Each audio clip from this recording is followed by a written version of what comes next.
Bam Margera sues over Jackass Forever. Well, you knew this was going to be happening. I remember when, it's funny because I love the Jackass movies. I love the Jackass show. I mean, I kind of, when that show came out, I mean, I was still in school. Was I in junior high? I don't even remember. I just remember, that was every teenage boy's favorite show was Jackass, of course. I remember watching post or pre-Jackass, like the CKY stuff, and Bam Margera was part of that. I mean, it was just skaters doing stupid shit, hurting themselves, pulling pranks. I mean, obviously, we all love this, and it sucks that Bam Margera, who was a pillar of that, did I spell his name right? I did, right? I think I did. Anyways, me spelling names right, or even saying them wrong. But so it's just kind of sad that he was part of that whole crew because he was always like a skater, and then he was part of the CKY stuff, and then came into Jackass as that dude because nobody knew who Johnny Knoxville was. Johnny Knoxville wasn't a skater, wasn't anybody. He was just a guy that just had balls to do the stuff that he did. And then of course you had Steve-O. You had all these different characters like coming in it was just lightning in a bottle. And it's always been lightning in a bottle. But then when it comes to the addictions that these guys had to endure, Steve-O, we know very much that Steve-O almost, he pretty much almost lost his life to addiction. And he's been sober for 12 years now? It's been over a decade. I know that. And he seems to be doing well. But when it comes to Bam Margera, man, I mean, I didn't realize how bad he got. Like I heard about him and his struggles, but I thought he was trying to do like what Steve-O was doing and trying to clean himself up.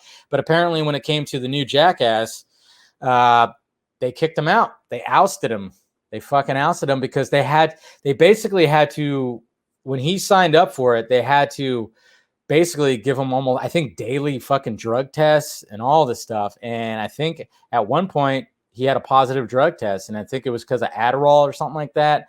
I don't know. I saw the Instagram videos that he would post too, and it was quite sad because it was funny because I was watching like some of the Jackass movies on like IFC and whatever the fuck on TV, and revisiting those, and then just to hear about this. But yeah, this is what was happening today. Bam Margera sues Paramount, Johnny Knoxville, and others over Jackass axing. Jackass co-creator Bam Margera is suing Johnny Knoxville, Paramount Pictures, MTV, and others over his firing from the franchise's upcoming movie. Seeking millions of dollars in damages, the 39-page complaint filed Monday in Los Angeles Superior Court cites defendants' inhumane, abusive, and discriminatory treatment of plaintiff Margera and for their wrongful termination of him from the Jackass franchise he created. So, yeah, Bam really did fall off, man. Yeah, he fell off the rails. Yeah, especially after Ryan Dunn died. See, that's the thing that you're right, Jose. Like, I'm totally... Oh, man. And I even like Viva La Bam. I thought that was a great show, too, when he did his little spinoff show. I mean, he abused the shit out of his parents, but it was hilarious. But you always saw that Bam was always a bit of like, he had a lot. I mean, first off, you could tell that he spent his money. I mean, I think there was a Jackass movie where they like fucked up his Lamborghini. And I'm like, dude, why do you have a Lamborghini? But then again, he had money all obviously when it came to skater stuff, too, because he had that going for him. But yeah, after Ryan Dunn died, I mean, that was like one of his best friends, and Ryan Dunn was fucking awesome. I mean, that hit. I mean, when that happened, that even hit me a little bit too, because I always enjoyed him when it came to Jackass. But yeah, obviously that fucked Bam up a little bit. So, but yeah, it says the plaintiff and the wrongful termination of him from the Jackass franchise he created. The suit says that in March 2020, Paramount signed Margera for a fourth Jackass film, now titled Jackass Forever. They conditioned Margera's participation and compensation on his adherence to a wellness agreement that obligated him to complete multiple daily drug tests. The suit claims that while Margera was in a rehabilitation facility in 2019, Spike Jonze The producer in Knoxville, his co-star, accosted him and coerced him into signing a Junkeean agreement.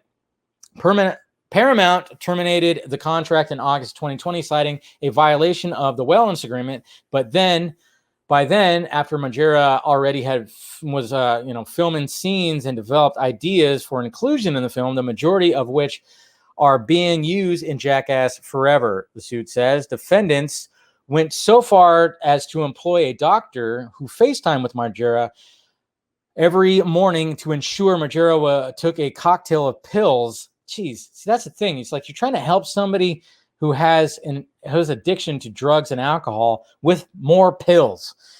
That's always like what but then again, it's like, yeah, you could see how they can help, but then they probably get addicted to some of these pills.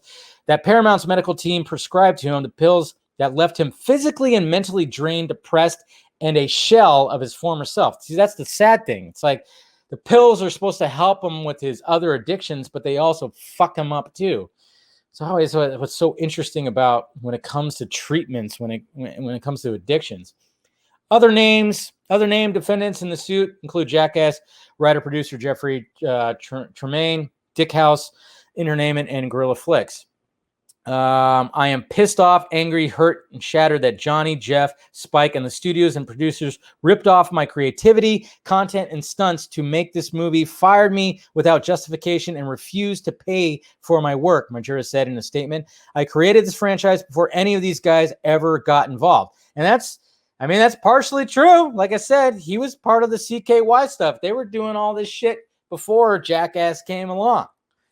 So I see that, but at the same time, I'm like, he's quite a mess, man. He's quite a mess.